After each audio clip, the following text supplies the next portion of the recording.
an original. From Story Studio Network. The 2030 Project is a Story Studio Network podcast sponsored by Daily Bread Food Bank, a Toronto-based charity whose mission is to collaborate with all to eliminate food insecurity and advocate for solutions to end poverty.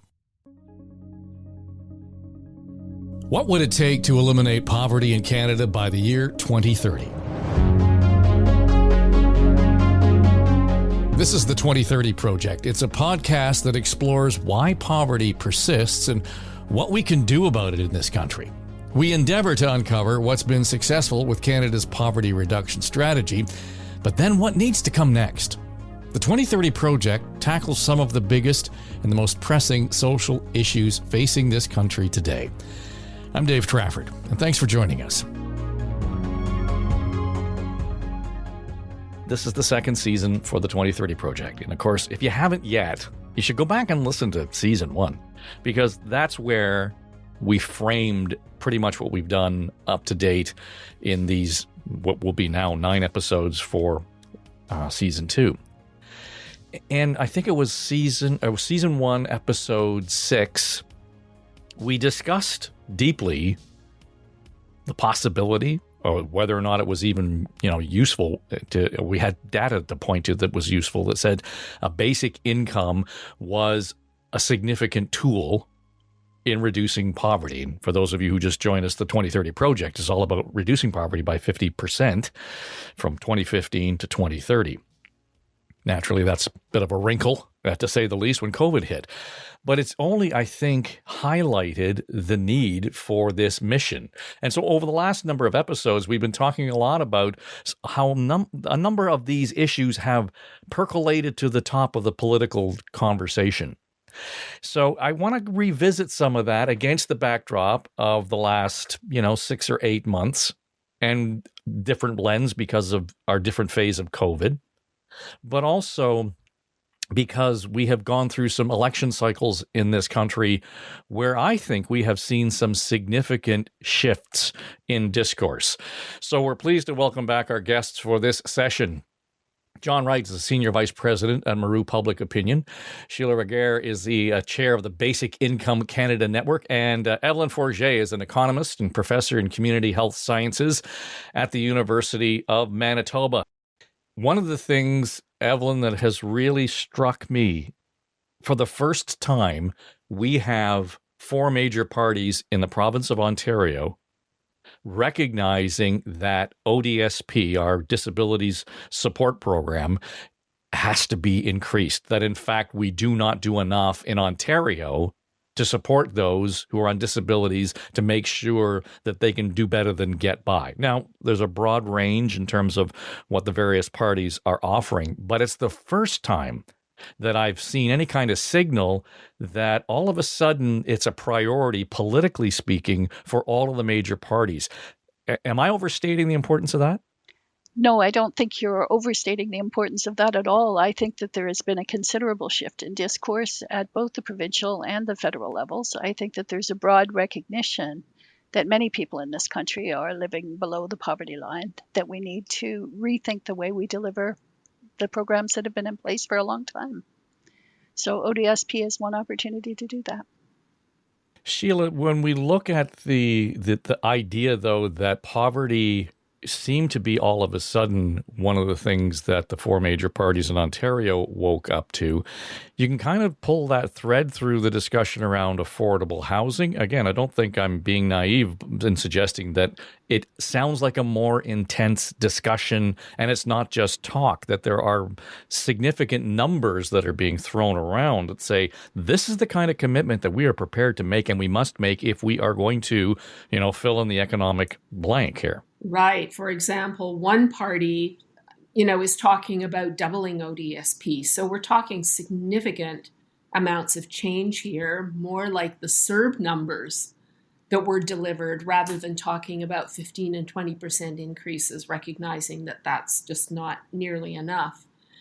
But one of the other things that really strikes me in terms of this whole debate, and I sort of wake up to the radio most days and I hear lots of people talking about food insecurity and the link to poverty. We talk about gun violence and carjackings lately in Toronto. We talk about racism having, underpinnings in poverty and inequality. And yet it feels to me like we're still not dealing directly head on with the fact that we can fix poverty and inequality. That something like a basic income, which is a little different than just changing ODSP, because it's changing the rules of the game too. And it's saying, everybody's a human being, you deserve a life of dignity. And I think it's becoming more and more apparent to people that there's so many people struggling that we really do need to find the upstream solutions to this. Well, John, you've got your finger on the pulse, and historically, I don't know that I have seen that sort of shift in political perspective on this kind of subject. It was easy to put those people over in their corner. I mean, quite frankly, we go back to the Harris government when they cut, these benefits by 20%. And, the argument right now is, well, even when you make the changes, you're only getting X number of dollars in real dollars. You got more money from Mike Harris. Okay, I get that. But at the same time, there seems to be a genuine recognition that we can't keep doing this at that level. We're in the best of times and the worst of times. The best of times is that the cost of living is the number one issue across the country, even though people don't know exactly where and why it's happening. But it has a fine-tuning fork for all politicians to deal with. It is the worst of times because it is affecting everybody. I mean, there always are those cases where if you can work with a particular group and you can do certain things, then you can get a government willing to do that because there's a price associated with it or a cost, and they can kind of work it out. We're faced with a situation now where middle-class families are into a huge pinch. I mean, this is not just about people who don't have a guaranteed income. This is about now interest rates, losing your house, going and, middle and upper middle families going to the grocery stores and looking at the $87 roast and then looking at the chicken, which will expire tonight unless you get it and you get 30% off and using it. You can tell we've done that. So here's the issue.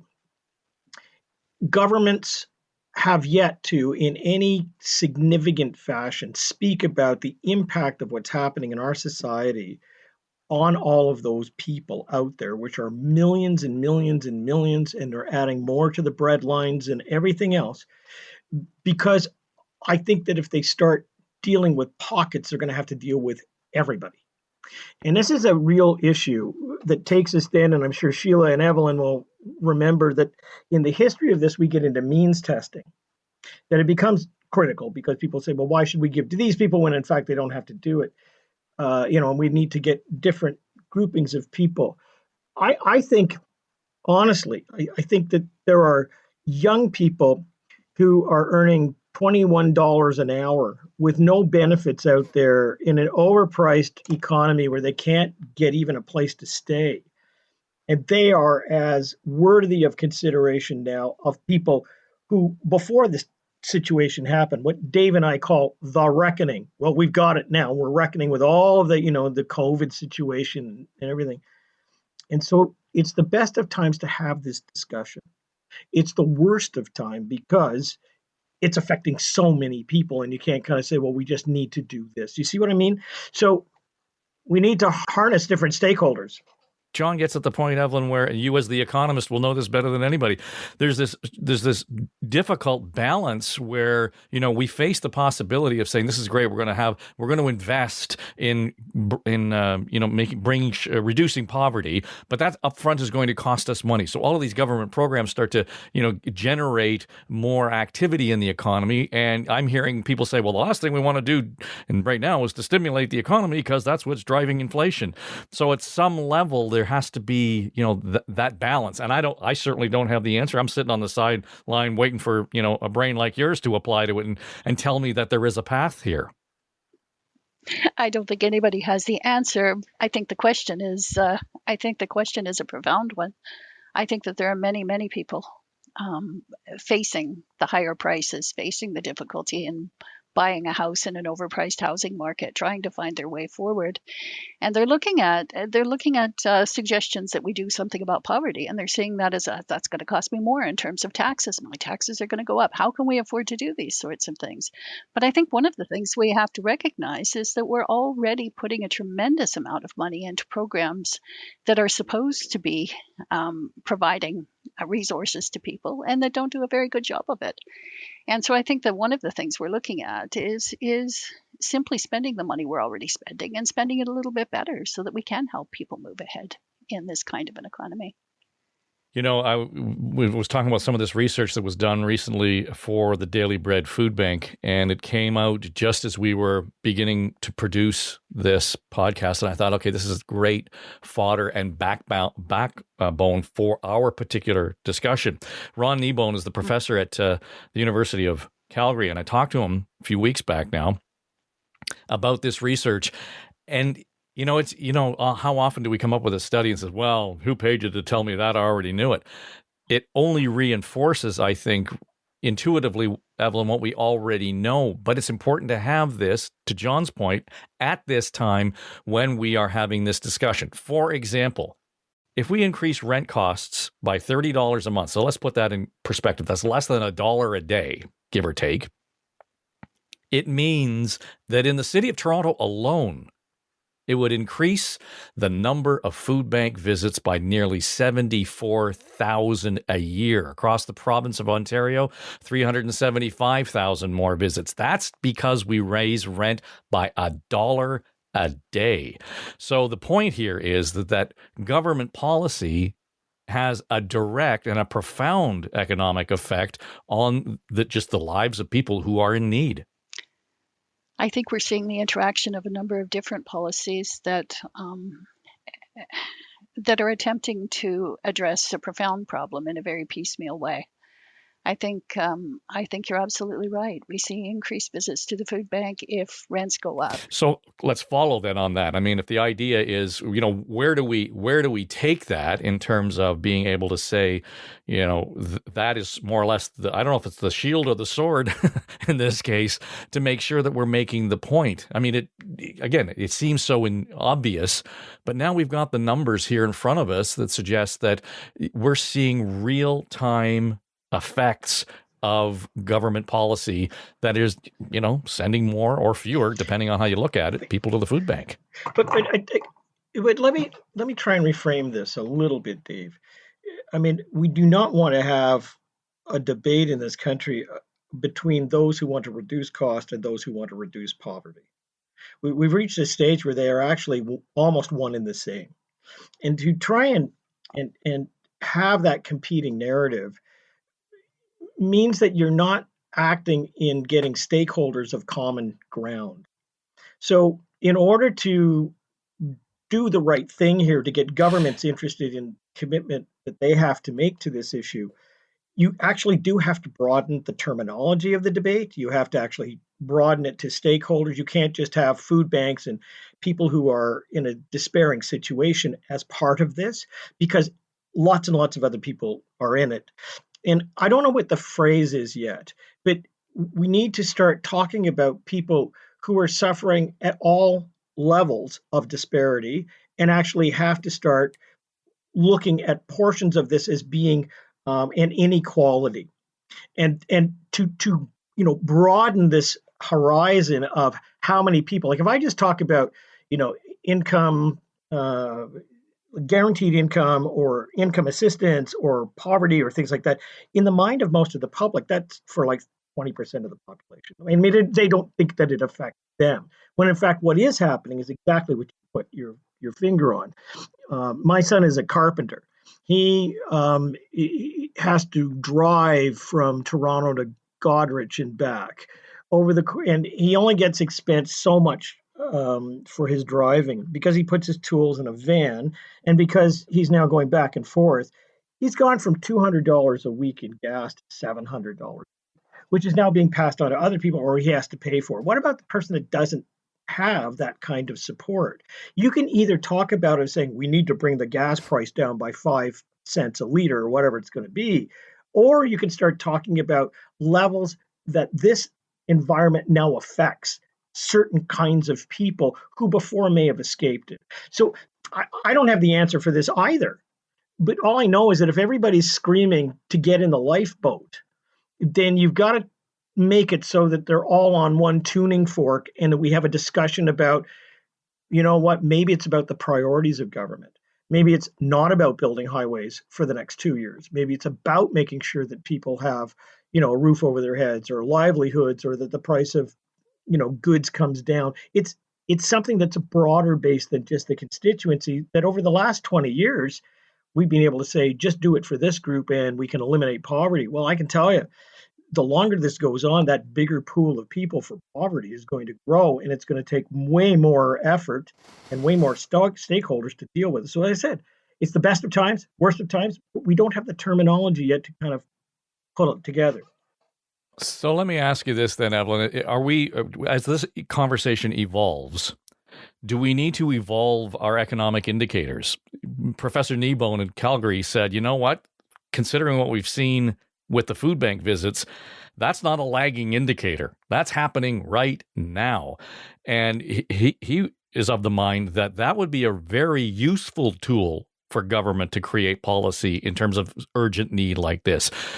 So do we use food bank visits, for example, as an economic indicator? Do we have to broaden that language?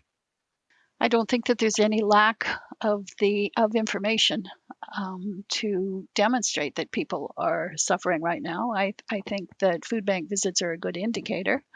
I think that rising rents are a good indicator. I think that homelessness numbers are a very good indicator, but they're all moving in the same direction. And it's not a lack of knowledge. We are aware, I think, of the issues we're facing. We're seeing prices increase, and we're seeing wages lag behind. We're seeing the difficulty that people are facing. So I'm not sure that the indicators are necessarily the problem we're facing. I think it's perhaps the will to do something about the difficulties that people are finding their way through. So, we're talking about sort of this new sense of leadership in the post-pandemic era that we're moving into then, Sheila. And, the leaders are going to be, the important part of leadership will be the willingness to listen, but also to have courage and to act on what they're hearing. When we get back to, for example, the basic income discussion, that is going to require, no matter how much people will raise their hands and says, let's debate it, it will require probably the kind of courage we've not seen historically, not just in Canada. I mean, I think around the world, to be able to step out and say, we're going to make this a real policy initiative, a priority. Yeah, I think you're absolutely right. I think it really is a matter of leadership. And what we see in the basic income movement, I think, is that the groundswell is actually coming from people on the ground. And that's in political parties. It's in all sorts of social justice organizations. People across these different issues are making the connections, across food insecurity, climate crisis, all of these other issues. And I think people do see solutions. I think it's our leadership that does lack courage, and I'm not sure why. Because on the other hand, some of the indicators that we've been talking about, and that's quite astounding what Ron Kneebone has found.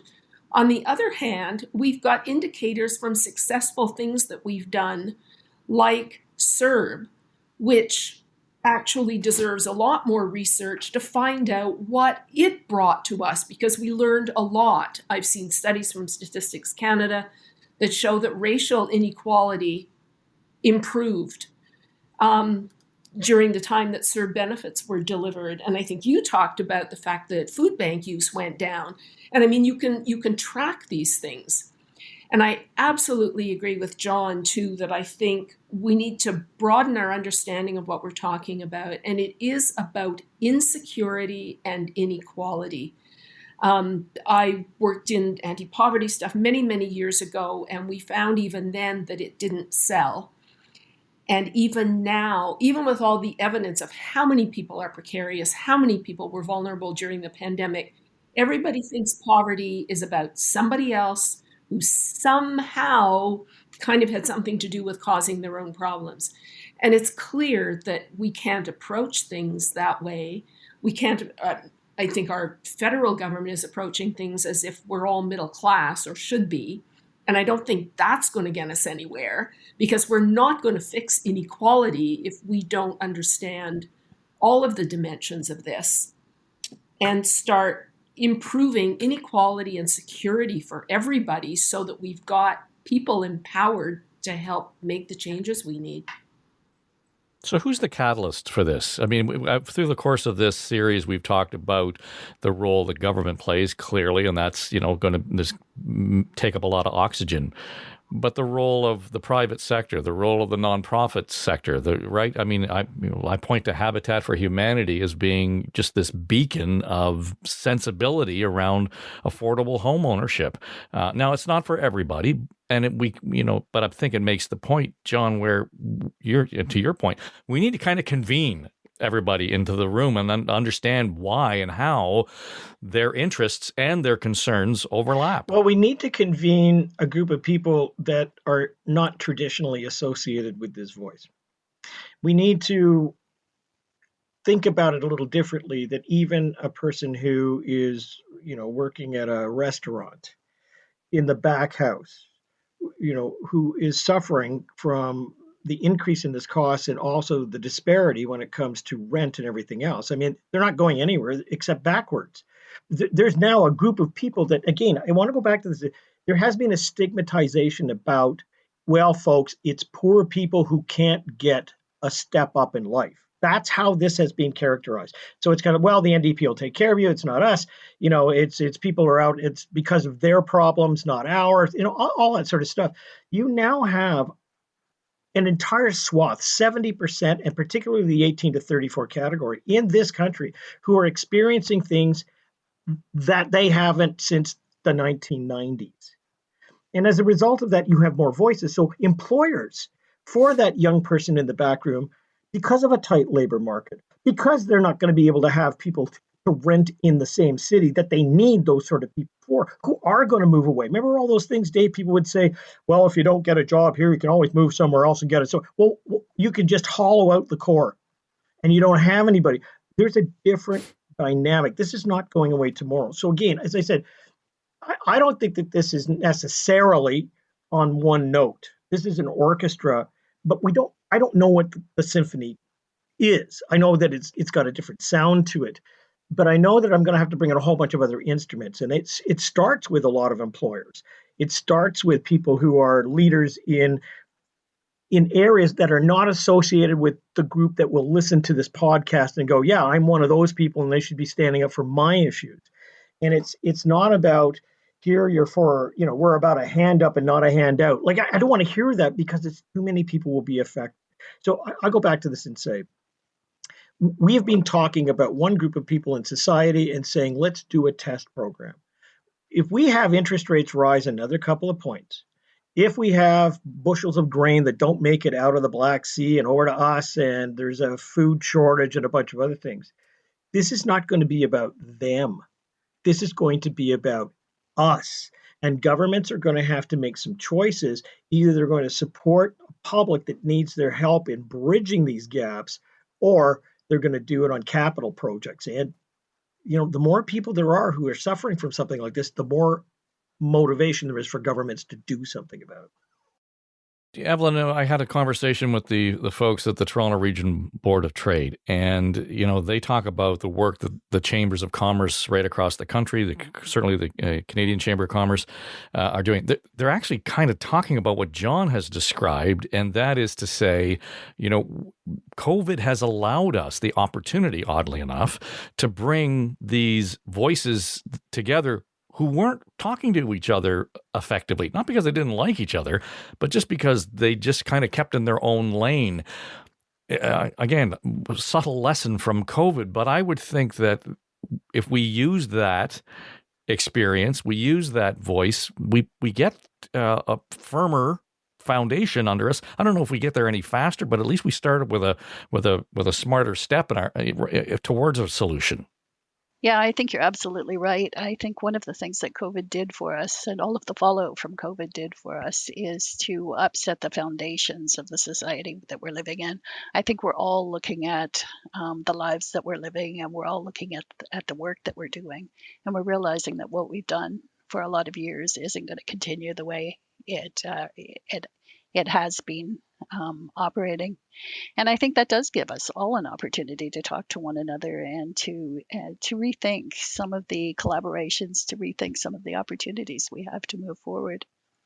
I do think that small business, for example, is facing many of the same issues that the folks who've traditionally been involved in poverty reduction efforts are facing. And I think that kind of communication and that kind of collaboration is what's going to build the society that comes out of this.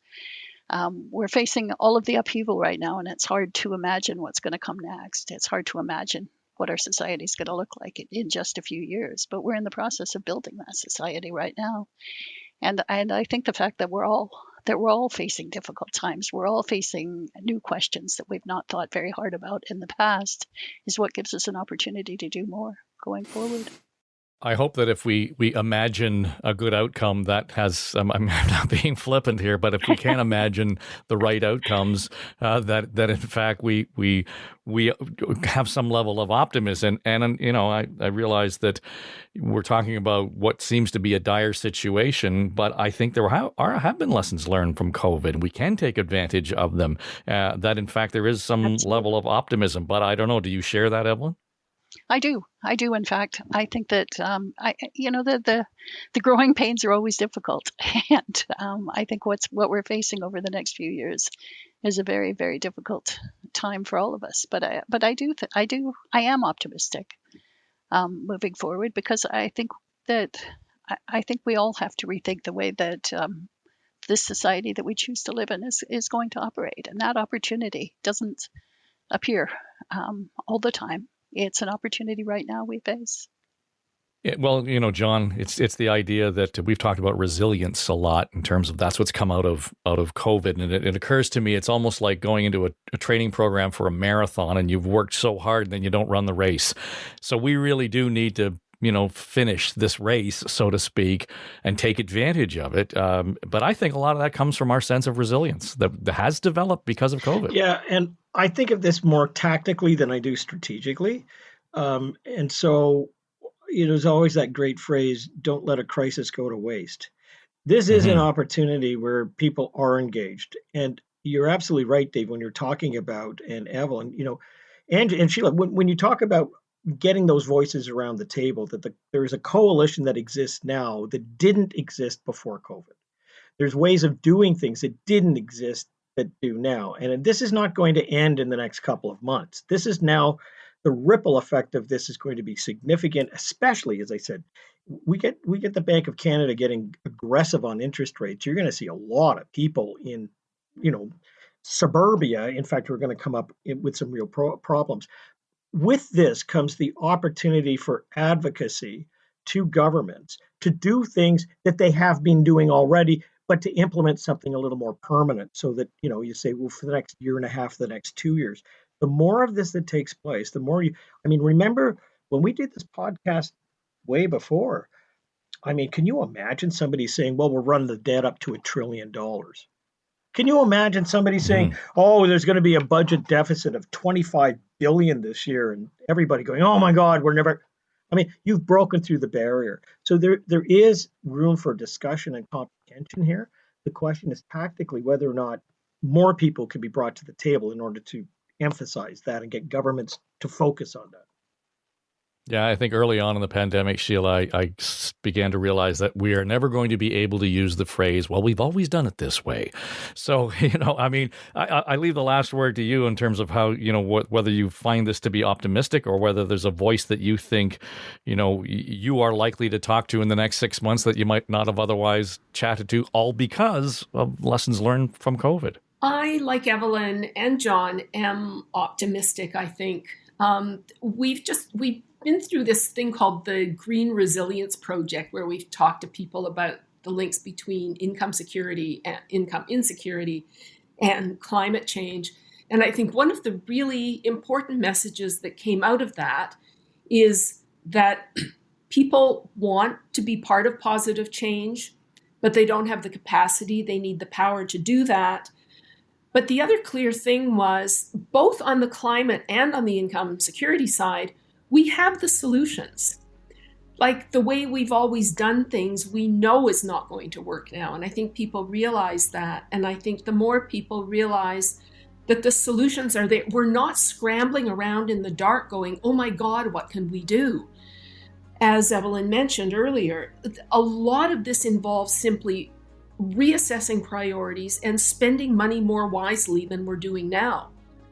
So we're not even talking about trillions of dollars in deficit. It's a matter of just really changing paradigms and looking at doing things differently. And from my part, I think I do see alliances building. I see people talking across their bubbles in the way that hasn't happened before. I think our political leadership needs to catch up, and fast. Sheila, John, Evelyn, this has been a great discussion. Again, thanks for joining us. Great to be with you. Thanks, Dave. Thank you. Thanks for listening to the 2030 Project. We would encourage you to subscribe to this show. We're on Apple and Spotify, Google, Audible, pretty much anywhere you get your podcasts. We'd also be grateful if you'd offer a rating on the show. We'd love your thoughts, your feedback, even your criticism. The 2030 Project podcast series is sponsored by Daily Bread Food Bank, a Toronto-based charity whose mission is to collaborate with all to eliminate food insecurity and advocate for solutions to end poverty. I'm Dave Trafford, and the 2030 Project is a Story Studio Network podcast produced by Eye Contact Productions.